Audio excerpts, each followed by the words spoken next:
지난주하고 말씀 본문이 같아요. 그래서 지난주 말씀도 요약하면서 넘어가야 됩니다. 여동생 디나 강간한 것에 분노한 야곱의 아들들이 참 야비한 방법을 써서 세겜 족속들을 몰살시킵니다. 그래서 가나안의 모든 족속들이 이 소식을 듣고 야곱의 가족들에 대해서 분노하게 되었고, 그래서 야곱은 이 분노한 가나안 족속들 때문에 다시 가나안 땅에서 쫓겨날 아주 중차대한 위기를 맞이하게 됩니다. 그런데 오늘 본문을 보면 이런 중대한 위기를 맞이해야 했던 야곱과 그 가족에게 하나님이 어떻게 해결하라 라고 말씀하십니다. 자, 오늘 본문을 보시면 이 문제에 대한 하나님의 해결 방식은 야곱이 이전에 서원한 대로, 베델에 서원한 대로 하나님이 자신의 하나님이 되시는 것을 그대로 지켜라. 이것이 이 문제에 대한 해결 방식이라는 것이죠. 그래서 야곱이 온 가족을 이끌고 베델로 올라가게 되고 하나님께 예배드리면서 온 가나안 족속들이 야곱을 두려워하면서 오히려 그 땅에서 쫓겨나는 것이 아니라 하나님의 축복으로 머물러 있게 되는 문제 해결에 응답을 받게 됩니다. 강간과 폭력 그리고 보복에 뒤이은 문제 앞에서 야곱을 보시는 하나님의 초점은 관계였습니다. 관계. 사람이 생각하는 실질적이고 구체적이라고 착각하는 그런 방식이 아니라 창조주여 온전한 주권자이신 하나님을 자신의 하나님으로 섬기는 그 관계를 만들어감으로, 그래서 그 하나님 안에서 온 만물을 다스리시는 그 하나님의 다스림을 체험하면서 문제를 하나님 손에 맡겨드리며 그분의 해결 속에서 문제가 해결되는 것을 야곱이 이제 경험하게 되는 것이죠. 이게 바로 하나님이 하나님의 백성들 삶 속에서 문제를 해결해 주시는 방식의 첫 번째 단계. 이게 기초입니다. 이게 자신의 가장 근원적인 방법이다. 오늘은 두 번째 시간입니다. 이렇게 하나님과의 그 관계를 통해서 이 세상적으로 우리의 삶에 있는 모든 문제가 해결되기를 바라시는 그 하나님이 우리에게 두 번째로 요구하시는 것이 있는데, 그거는 반복되는 훈련이다라는 것이죠. 반복되는 훈련에 대해서는 은혜를 받고 싶은데요, 오늘의 초점은 익숙해지는 연습입니다. 익숙해지는 연습. 사람은 배운 대로 살지 않습니다. 익숙한 대로 삽니다. 가르쳐 배운 대로 살지 않고 내 몸에 익숙한 대로 살아요. 그래서 무엇에 내가 익숙해져 있는가가 내 인생을 좌우해요. 내가 지금 내 인생에 무엇에 익숙해져 있는가가 그 익숙한 대로 행동하기 때문에, 거기서 열매가 나타나기 때문에 그 익숙한 것이 무엇인가에 따라서 내 인생이 좌우가 된다는 것이죠. 또한 그러기 때문에 내가 무엇에 익숙해지는가가 나의 삶의 모든 문제 해결의 방식이 되는 것입니다. 야곱이 베델에서 하나님께 서원하고, 그리고 자기를 지켜주면 서원하겠다고, 그리고 가나안으로 돌아온 이후에 한참이 돼서야 하나님께 약속을 지킵니다. 대략 한 7년 정도 되는 것 같은데요.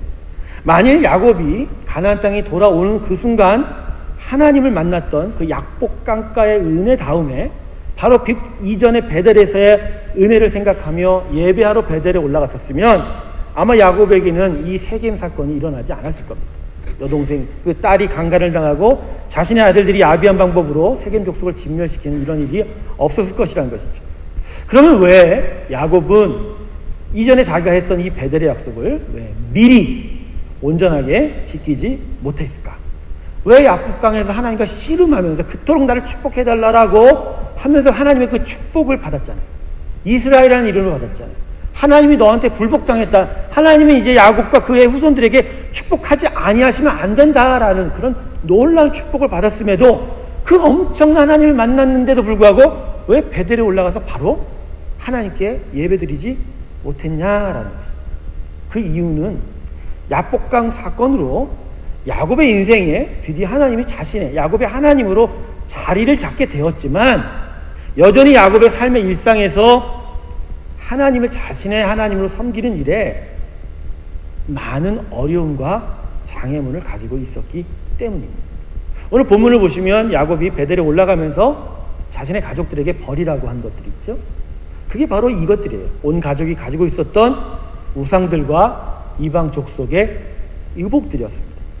본문에 이 야곱이 버리라고 해서 그것을 버리고 베델로 올라가게 됐는데, 바로 이런 것들이 계속하여 야곱과 그의 가족들의 삶 속에 하나님을 만나지 못하고 하나님이 제대로 그들의 인생 속에 자리 잡지 못하게 했다라는 것이죠. 이 가족들이 가진 우상을 생각해 보니 드라빔이 생각이 납니다. 하란에서 새삼촌집을 야밤 도주할 때 그의 아내 라헬이 그 아버지에게부터 훔쳤던 게 뭐였죠? 드라비움. 드라비움 뭐였어요? 한 집안의 일종의 샤머니가 토테미즘처럼 그 가정이 수호신과 같은 우상 조각이었다는 것이죠. 바로 이거예요. 지금 야곱의 가족들은 하란에서 떠난 이후로, 아니 그 이전부터 계속하여 하나님을 대적하는 이방의 우상과 습관과 사고방식에 붙들려 있어요. 그리고 아버지 집을 떠나는 그 야밤 도주 시간에도 드라빔을 가지고 올 정도로 거기에 묶여 있단 말이에요. 이게 없이는 내가 못 산다는 거죠. 하나님과 그 관계가 형성이 됐음에도 불구하고 일상에서 하나님의 관계가 자신을 지배하기에는 너무나 많은 장애물과 문제들이 이 야곱과 이 가족들에 있었어요. 그래서 야복강가에서 하나님을 만났어도 이게 자신의 일생에 적용되기가 어려웠다는 것이죠. 하나님의 은혜와 축복이 아무리 크면 뭐합니까? 그것이 그의 삶 속에서 능력과 지혜가 되기에는 여전히 부수어야 되고 거두어내야 되고 버려야 할 장애물들이 너무나 많았다는 거예요. 그러니까 쉽게 하나님이 야곱의 하나님으로 자리 잡을 수 없을 만큼 야곱의 인생에는 하나님이 자리 잡지 못하게 하는 그런 자신만의, 그의만의 여러 문제와 장애물들이 있었다. 저는 여기서 야곱 인생의 결론 주제가 저는 험악한 단어인데, 이 험악한 인생을 생각해 보게 됩니다. 결국은 이 베델로 올라가면서 우상을 버리고 의복을 버리고 그 다음에 여러 가지 자신의 몸을 정결케 하며 예배 드렸는데 이게 한 번으로 끝났을까요? 그렇지는 않다라는 거죠. 여기서부터 시작이 됐어요. 계속하여 이러한 일들이 하나님이 야곱의 인생에 나타나시고 야곱의 문제 속에서 계속 이 일을 시켰을 것이다. 야곱의 인생에 계속 이런 문제가 진행이 되었을 것이다. 저는 야곱의 아들 요셉이 야곱이 그 사랑하는 라헬의 아들이라고 해서 너무나 사랑하지 않았습니까? 그러니까 이 아들만을 중요시 여기니까 그의 아들들이 시기하고 결국 요셉이 어디로 애굽으로 팔려가지 않습니까? 이게 결국 야곱의 이 가정에 여전히 하나님이 온전한 주인 되지 못했다라는 증거고, 여전히 이 가정에는 하나님이 여전히 하나님 되시기에는 어려운 장애물들이 있었다라는, 그것을 계속 야곱과 그의 가족들을 통해 그 가족 속에서 하나님이 그들의 삶 속에서 이걸 해결하는, 부수고 거두어버리고 쓸어버리고 버려버리는 일들을 진행하셨다. 그러다 보니까 인생이 아픈 거예요. 인생이 어려운 거예요. 인생이 너무나도 험난했던 것이죠. 그래서 야곱이 바로왕 앞에 서서 그러죠. 나는 험악한 인생 살았다. 야곱이 이제 살아온 그 인생의 모습을 묘사했지만 저는 이 험악한 단어 속에서 결국 이 야곱이 자신의 모든 삶 속에 하나님이 자신의 하나님으로 되어가는 과정 속에서 부딪힐 수밖에 없는 그 자신의 삶의 장애물들을 거두어내는 그 고통의 인생을 표현했던 거예요. 그의 조부 아브라함을 보십시오. 그의 아버지 이삭을 보십시오. 그러나 그들이 아버지 조부와 비해서 야곱은 너무나도 험난한 인생을 살죠. 심지어 자신의 아들 요셉과 비교해도 너무나 험난한 인생을 살죠. 근데 그 험난한 인생이 그저 그 주변에 있는 환경과 조건이 안 좋아서요? 아니에요. 이 사람이 하나님을 자신의 하나님으로 섬기기에 너무나 많은 자신의 인생의 장애물들이 있었고 너무나 버려야 될 것이 많았는데 그 전쟁에서 너무나 어려운 싸움을 살았기 때문에 그래서 험악한 인생을 살게 되었다라는 것이죠. 우리 인생의 아주 연약한 부분은 이거예요. 진리를 알고 깨달아도 삶에 쉽게 적용하지 못한다는, 진리를 알아도 심령에 깨달아도 이거 없으면 못 살아요 이게 고백을 해도 쉽사리 내 삶에 이 진리가 결론이 되는 삶으로 살아야지 못한다는, 그만큼 우리가 그렇게 연약하다는 것입니다. 그리고 이러한 적용에 문제가 생기는 이유는 진리와 맞서는 이러한 내 안의 장애물들을 계속 치워내는, 지금 야곱의 가족들이 계속 우상을 버리고 피복을 찢고 새롭게 정결케 되는, 그렇게 해서 하나님을 온전히 세워가면서 자신의 모든 것들을 치우고 부수고 버리고 포기하는 그런 훈련의 부족 때문이다. 훈련의 부족. 그러므로 우리 인생의 문제 해결을 위한 두 번째 원리는 하나님과의 관계를 위한 관계 훈련의 방법이다. 뭐라고요? 무슨 방법? 관계 훈련의 방법. 결국 믿음의 삶이라는 것은 관계 훈련이에요. 구원의 삶이라는 것은 관계 훈련이에요. 우리의 구원의 여정이라는 것은 하나님과의 관계가 계속하여 성장되고 성숙되는 것입니다.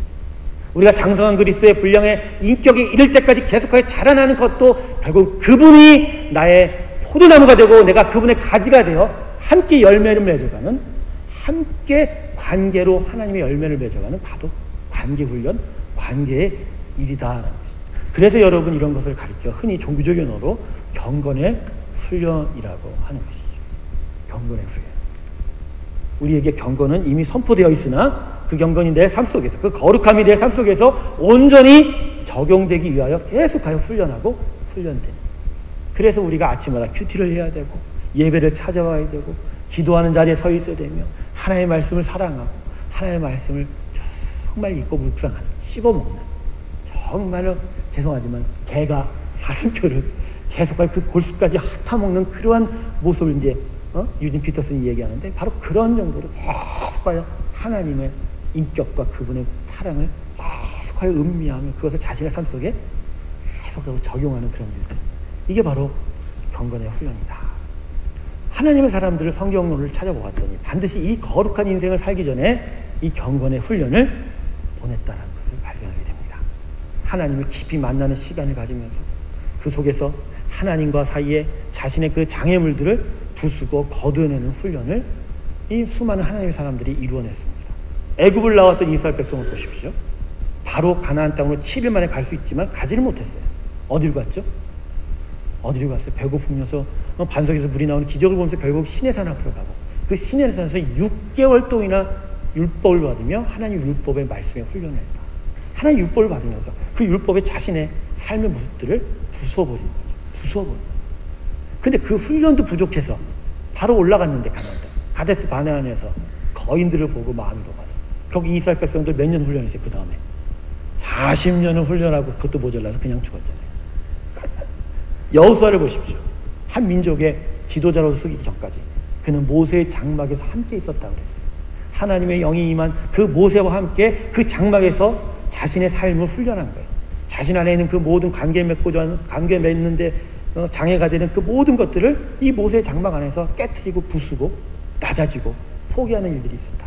다윗을 보십시오. 12년의 광야의 훈련이 있었기에 그가 하나님이 택한 백성, 하나님 택한 백성들의 왕으로 세워졌죠. 우리 주님도 그러셨어요. 하나님의 공생의 생활을 하시기 전에 광야에서 40을 훈련하면서 마귀 사탄의 세 번의 그 공격 앞에서 자신의 모든 것을 다 깨트려버리고 버리고 포기하였습니다. 우리가 사랑하는 사도 바울도 마찬가지입니다. 다메섹 도상에서 바로 하나님을 만나서 주님을 만나서 바로 사도가 된 것이 아니라 아라비아 광야로 떠나 40일을 그도 유랑하였고 다시 자신의 고향 다소에서 자신의 인생의 훈련을 하고 난 다음에 역사의 무대에 12년 만에 등장하게 됩니다. 여러분 기억하세요. 하나님과의 관계 맺는 즉시 내 삶 속에서 우선순위로 떠오르지 않습니다. 내가 하나님의 은혜 받아서 내가 너는 내 아들이야 라고 선포됐지만 그 선포됨이 내 심령 안에 새겨졌다고 해도 그 하나님이 내 하나님이 됐다라는 것이 내 삶의 우선순위로 즉각적으로 떠돌아오지 않는 거죠. 이게 우리의 죄의 심각한 부분이에요. 우리의 죄 중에 심각한 것은 편안해서 그래서 익숙한 것에 항상 마음이 뺏기고 내 마음이 묶이는 거예요. 그래서 제가 크게 하면 안 돼요. 왜 그런 줄 아세요? 진리는 반드시 편안함의 장애물들과 맞서게 됩니다. 이 세상에 있는 사탄과 마귀들은, 즉 우리가 항상 눈을 들이고 마음이 속게 되는 그 일들은 결국 아담과 하와 때부터 거슬러 올라가지만 결국 우리의 눈과 마음의 달콤함을 통해 들어와 우리를 편안하게 만들고 거기에 익숙해져서 진리를 보지 못하고 진리를 분별하지 못하게 한다는 것이죠. 그러나 하나님의 진리는 우리에게 들어오면 그러기에 우리 안에 우리가 이미 묶여져 있고 우리가 익숙해져 있는 이 편안함과 싸우게 한다는 것이죠. 그래서 진리가 우리 삶에 들어오면 평안이 오는 게 아니라 사실은 뭐가 먼저 일어난다? 싸움이 일어나게 된다. 주님께서 이 땅에 오셨을 때 물론 이 가족관계에 대해서 말씀하셨지만 내가 너희에게 평안을 주러 오느냐? 아니다. 검을 주러 왔다라고도 말씀하시는 이유가 그거예요. 우리 안에 그렇다기에 그렇게 오시죠. 그런데 이 싸움이 우리를 불편하게 하는 거예요. 불편하죠. 갈등과 마음의 좌절이 있습니다. 그래서 우리 대부분은 이 불편이 일어나면 쉽게 이 진리를 내 삶에 결론되어 가는 일들을 포기하게 되는 거죠. 하지만 이미 하나님의 선포로 우린 자녀되었기에 진리가 우리 안에 들어와요. 하지만 이 진리를 맞서는 장애물들 우리가 쉽게 극복하지 않고 존재하다 보니 우리 안에 하나님의 진리와 이 진리를 맞서는 대적들이 공존하는. 그래서 어떤 때는 하나님다워지기도 하고 어떤 때는 진짜 괴물처럼 살아가는 야누스의 삶이 우리 인생에 나타나게 되는 것이죠. 한쪽에서 볼 땐 거룩한 자의 얼굴로 보이지만 한쪽의 얼굴로 보면 진짜 어떻게 저런 사람이 하나님의 사람일까 라고, 그렇죠? 우리가 이렇게 안타까워하는 모습이 나타나게 돼요. 우리가 이 시대의 복음을 바라보며 살아가는 우리에게 나타나는 모습은 이 모습이에요. 우리는 전부 다 지금 어쩌면 야누스인지 몰라요. 오늘은 여러분은 이 자리에서는 너무나도 서로에게 사랑합니다.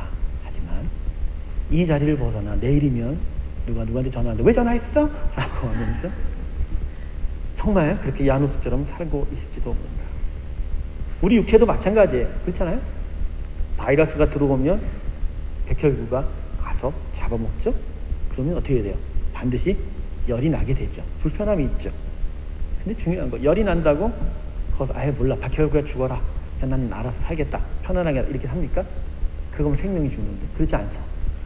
우리 육체의 일들은 그렇게 편안하게 불편해도 이렇게 받아들이는데 진리, 생명이 우리 안에 들어와 우리 안에서 계속 진리의 싸움을 일으키는 것에 그 불편함을 참지 못하고 쉽게 포기해버린다면 우리는 어떻게 되느냐.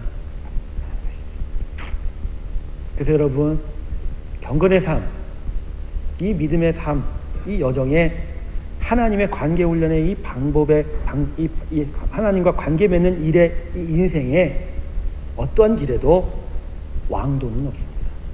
지름길은 없어요. 싸워야 되고 또 싸워야 되고 또 싸워야 되고 또 끝까지 싸워야 하는 거예요. 포기는 없어요. 중도의 하차는 없어요. 잠시 실수는 있어도 고개도 돌리지 말아야 돼요. 계속 앞을 향하여 결국은 이 하나님의 진리가 내 삶의 주제가 될 때까지 끝까지 싸워요. 내 안의 우상을 부수고 버리고 세상의 의복을 찢어 버려버리고 세상에 물들었던 나의 사고방식을 박살내고 또 버리고 계속하여 버리고 부수고 찢어내고 벗어버리고 그렇게 버리는 그러한 일들이 우리 가운데 끝없이 펼쳐져야 하는 것입니다. 바로 이러한 일들이 우리 인생의 문제 속에서 하나님이 우리를 봐는 초점이다라는 것입니다. 하나님의 그 관계를 보시고 그 관계 안에서 우리의 장애물들을 격파해 가면서 결국 우리의 문제가 해결이 된다. 사랑하는 성도 여러분, 하나님과의 관계 훈련을 끝까지 하시기를 주님으로 축원합니다. 이제까지 하나님과 관계 맺는 훈련을 너무나 등한하시는 분들은 오늘 이 시간 회개하시고 이게 필요한 거구나. 열이 나야 되는구나. 소리가 나야 되는구나. 진동이 있어야 되는구나. 하지만 이 이후에 하나님이 나를 축복하셔서 이것을 넘어갔을 때 놀라운 축복을 얻는다는 것을 기억하시고 끝까지 훈련해 나아가실 주님을 축원합니다. 두렵고 떨림으로 구원을 이루려 하지 않았습니까? 진리를 우리 안에 적용하기 위해서는 생명 걸고 두렵고 떨리는 마음으로 싸워야 돼요. 그 진리와 그 생명이 내 삶 속에 온전한 축복되기 위해서는 그냥 주어지는 게 아니에요. 열이 나야 되는 거예요. 그렇게 훈련도 해야 되고 계속 쌓아나가야 돼요. 전 그래서 여러분 이 땅의 의미를 이렇게 봅니다. 천국을 미리 경험하는 거예요. 바로 하나님과 관계 맺고 그분이 우리 안에 모든 장애물들을 격파시켜 가는 걸 통해서 결국 우리를 속이는 세상을 버리고 진리의 눈을 뜨고 진짜 하나님이 계신 것을 알고 그래서 하나님의 나라, 그분의 놀라운 나라를 미리 맛보게 되는 것이죠. 계속하여 경건에 훈련하는 일이 우리 삶 속에 일어나면서 결국 이 땅에서 천국을 맛보면서 하나님께 나아가는 것이 이 세상의 의미다. 제가 이 설교를 준비하면서 깨달은 거였어요. 두 명의 강도가 십자가 예수 그리스도 곁에 같이 매달렸죠. 그 중에 한 강도가 회심하였어요. 그때 주님께서 뭐라고 하셨죠? 지금 너가 나와 함께 어디에 있다? 낙원에 있으리다가 아니죠. 바로 있다라고 했어요. 지금 그가 죽었어요? 죽지 않았죠. 회심하여 하나님 안에서 자신의 그 의심을 깨트리고 하나님을 바라봤을 때 결국 그는 천국을 그 자리에서부터 경험하게 됩니다. 경험하게 됩니다. 이거예요, 여러분. 우리가 진리를 받아들일 때 이 진리 안에서 그냥 진리가 주는 축복에만 만족하는 것이 아니라 십자가 위에서 이 진리와 대적하는 수많은 우상과 세상의 사고와 모든 묶여있는 모든 것들을 계속하여 깨트려가면서 결국 그러한 삶 속에서 결국 천국을 경험하게 되는 거예요. 그렇게 천국을 경험하는 식으로 하나님이 우리의 인생을 계속 축복하여 갈 때 거기서 우리는 놀라운 진짜 거룩한 인생을 열매를 맺어가. 그래서 정말 나는 천국의 사람, 하나님의 사람, 하나님의 사람으로 온전하게 세워져 가는 것입니다. 할렐루야. 천국은 그저 들어가는 게 아니에요. 계속하여 하나님과 관계 맺는 순간 그 안에서 깨트리고 또 깨트리는 것이 있어요. 근데요, 분명히 기억하세요.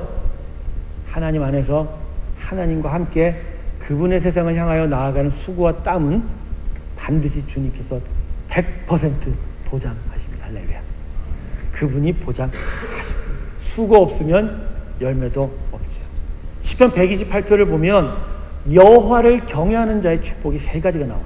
첫 번째는 수고와 땀의 열매가 있을 것이고, 두 번째는 그 식탁에 앉은 아내는 결실 맺은 포도나무, 그 자녀는 어린 감람나무다. 축복이란 열매가 이스라엘 백성에게 감람나무, 무화과나무, 포도나무인데 바로 가정해 주신 여호와를 경외하는 자의 축복인데, 여기서 수고의 열매라는 건 잘못 해석하시면 안 돼요. 시편 128편 보면서 하나님이 내가 열심히 수고하면 다 준대. 안 그래요. 다 안 받죠. 어떠한 일, 세상적인 일이 아니고 하나님의 관계, 그분과 동행하며 그분이 정말 기뻐하시는 일을 해나가면서 그분과 함께 자신의 인생에 하나님을 대적하는 것들을 깨트려 나아갈 때 그러한 수고에 반드시 하나님은 보상하신다는 것입니다. 우리 하나님은 보상하신 하나님이십니다. 성경을 읽을 때마다 성경의 지식이 아니라 성경의 영감과 감동이 우리 가운데 보상됩니다. 할렐루야. 기도할 때 즉각적인 응답이 아니라 그 기도를 통하여 하늘의 평강이 우리 가운데 보상이 됩니다.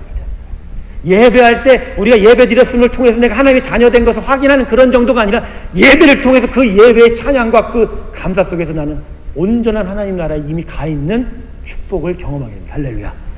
이 보상이에요. 이 보상이 우리 가운데 있는 거예요. 그러게 여러분 참된 그리스도인들은 이미 천국의 사람이에요. 그래서 죽음이 두렵지가 않은 거예요. 잠시간의 고통일 뿐이에요. 그걸 넘어가면 더 큰 것이 있기 때문에. 근데 그 더 큰 것을 어떻게 사모할 수 있는지요? 지금 여기서 맛보니까 사모하는 거예요. 지금 여기서 천국이 뭔지를 아니까 사모하는 거죠. 어떤 분이 그러더라고요. 니들이 천국을 알아? 예전에 신구 씨가 니들이 새우 맛을 알아? 뭘 말을 알아? 그랬잖아요. 강북 앞에. 천국을 알아? 그 말이 맞아요. 모르죠, 우리는. 근데 우리는 알아야 돼요. 알고 있어야 되는 사람. 왜?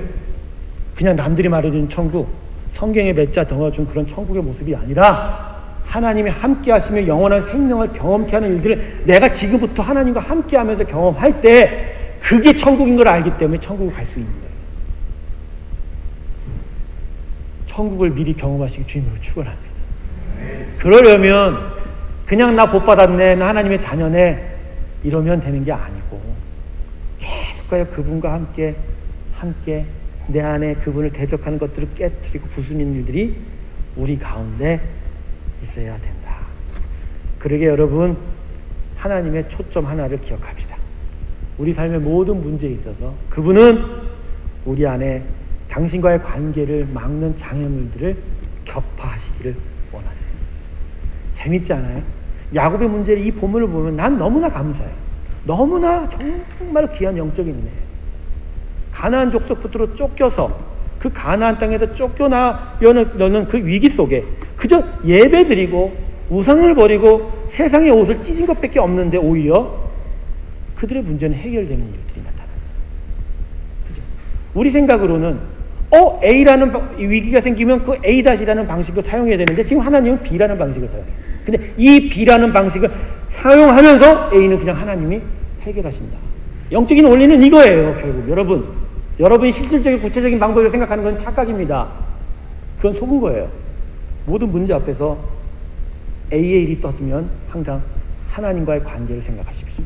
그리고 그 관계 속에서 내가 어떠한 장애물을 갖고 있고 그 장애물들을 내가 부수고 버리고 깨트리지 못한지를 살펴볼 때, 그래서 내가 그 하나님을 계속 섬겨가면서 그 장애물들을 처리하는 일을 내가 진행해 나갈 때 어느새 내 인생의 문제는 해결되어 있는 것을 깨닫게 될 것입니다.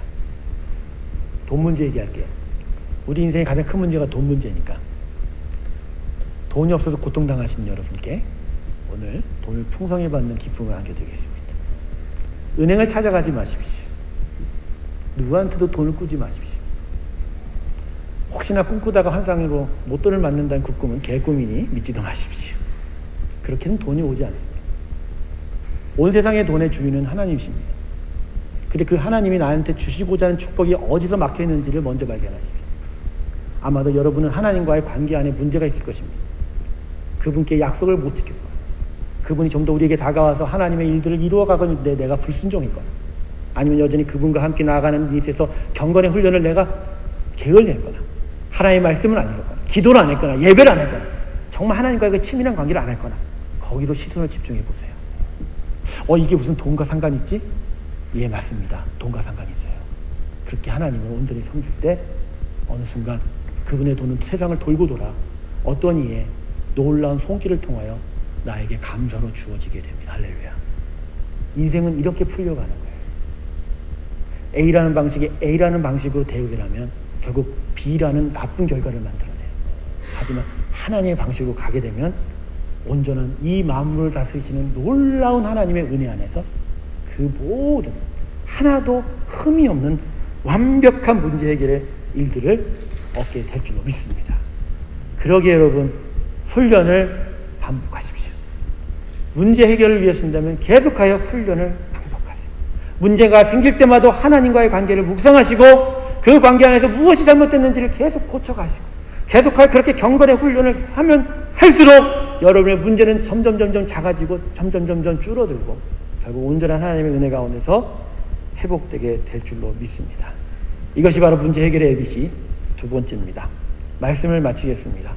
하나님의 관계가 이 세상 모든 문제의 근원입니다.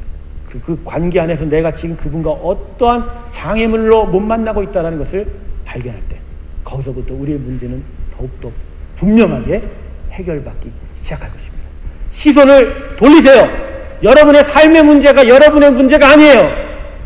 하나님을 바라보지 못한 여러분의 시각이 우리의 문제라는 것을 깨달을 때 진리가 여러분 안에 자유를 주고 온전한 결론을 이끄는 지혜가 될 줄 믿습니다. 이 귀한 축복이 저와 여러분 가운데 있길 주님의 이름으로 축원합니다. 기도하시겠습니다. 감사하신 하나님 아버지,